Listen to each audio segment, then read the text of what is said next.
Things are very alarming here. And it's not just in terms of the number of cases, but in terms of the number of hospitalizations, too.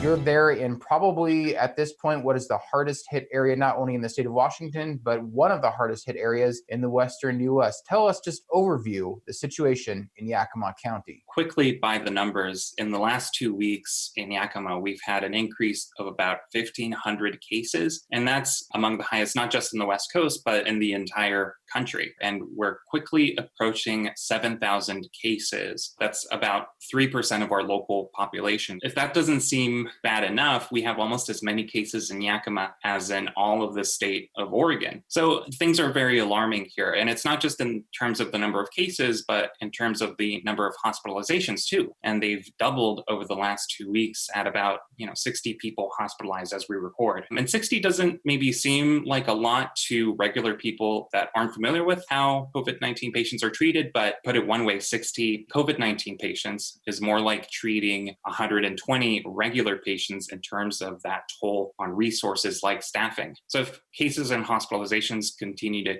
keep going up, there's really no way that we're ever opening up. And so our only hope is using masks to slow the spread. Tom, there are still some counties stuck in phase one of the state's four-phase reopening plan, namely Yakima County, and as we tape this, still Benton and Franklin counties of the Tri-Cities area. But there are some counties that are sort of champing at the bit to maybe go up to phase four. At least it seems on paper they could be eligible anytime soon. And so I just wonder, are there indeed some counties that may very well be at what they might consider the finish line, getting into phase four, essentially kind of a full reopening, while other counties in the state are stuck way back at the starting line in phase one?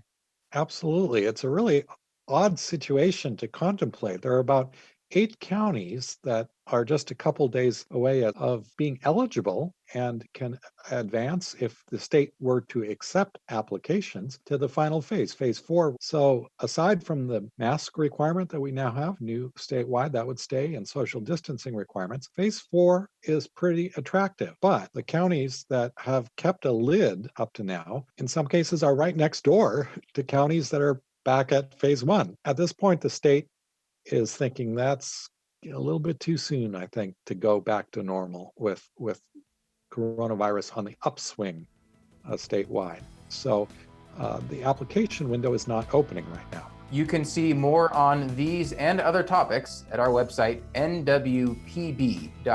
Thank you for joining us, and remember to wear a mask out there in the unique Northwest.